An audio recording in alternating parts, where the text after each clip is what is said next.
Good morning. My name is General Secretary Patience. I am from the new African Black Panther Party based in Newark, New Jersey, NABPP.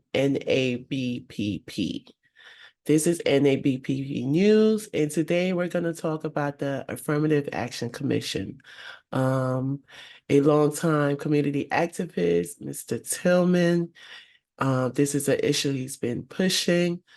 According to him, the Newark Affirmative Action Commission oversees these developments.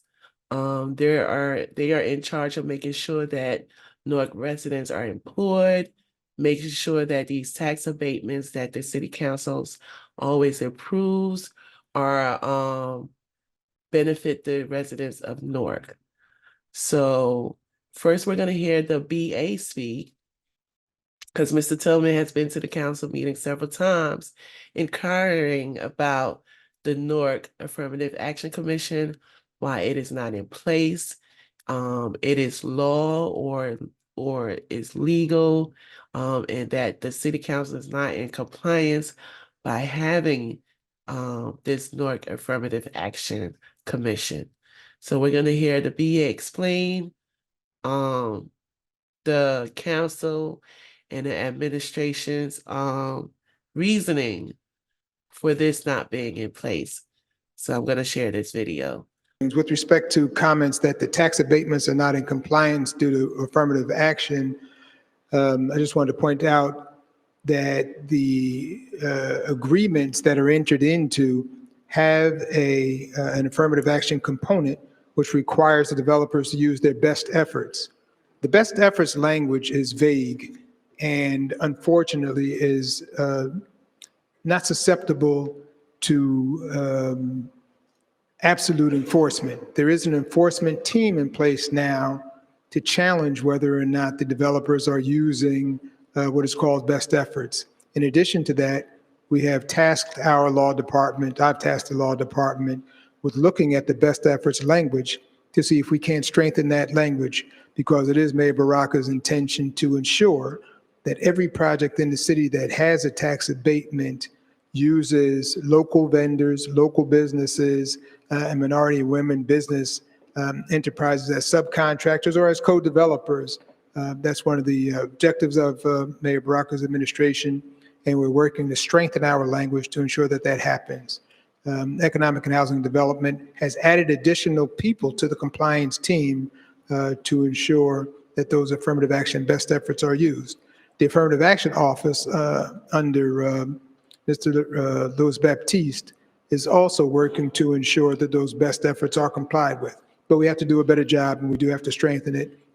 So to that extent, we agree with the speaker. So now we're going to hear Mr. Tillman's response to the BA. And it just, I just sometimes have no words.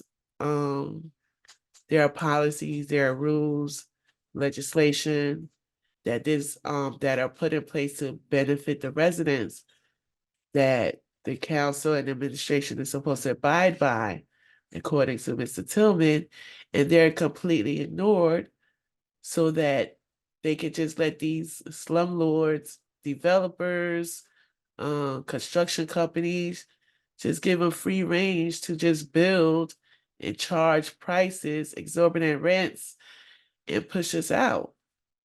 And when people like George Tillman bring this to the forefront and try to hold them accountable, we just get a lot of gaslighting, non-responses, and just justification for screwing residents over, screwing taxpayers over, and screwing the voters over. So let's listen to Mr. Tillman. George Tillman Jr. So, Mr. Business Administrator, you said I can ask you a question. My question is, why is there no Newark Affirmative Action Commission under 6S and FD 111802. So when you get an opportunity, please answer that question, since you said I can ask you a question. It's not the developers who are not in compliance. We're talking about the city of Newark that's not in compliance. You can keep pointing a finger that way. Look at the three fingers looking at you, because that's what's happening. The city of Newark is not in compliance, Councilman Gonzalez, Councilman Council, and so on. This commission is law. It oversees, implements, monitors, and enforces our ordinances, not the affirmative action, not the mayor's office, not the what did he say? The tax abatement committees or the economic development committees, or not the Office of Affirmative Action and its compliance officers. No, they give reports back that have to go to the commission for review to see if these developers that have been getting these long-term tax abatements, these same developers have been in compliance with the 50% of the total work hours, Councilman. Total work hours.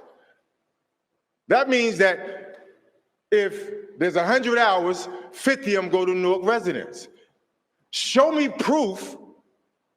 Get the Office of Affirmative Action, get the mayor's office, the business administration, corporate counsel to come here to give me a report to show me that these developers over the last 20 years, these same developers have been in compliance, because it's not them, it's the administration. The administration has not had this in compliance. Please look at that again. Thank you.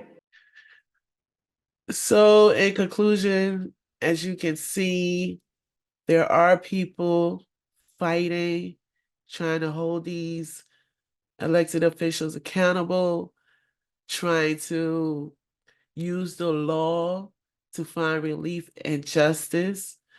And if you don't know by now, Black Panthers, we don't believe in these institutions. We don't believe in these laws. We don't believe that these things will lead to the liberation of our people. We do believe in organizing our people, serving the people, and building institutions by the people and for the people. So if you believe in that and you're ready to do this work, please join us. We are right here in Newark. You can DM us, hit up us on social media, our email. Our information is always in the captions. And join us to fight back. There is a way. We do not have to suffer in silence. So in conclusion, this is NABPP News. Until next time, all power to the people.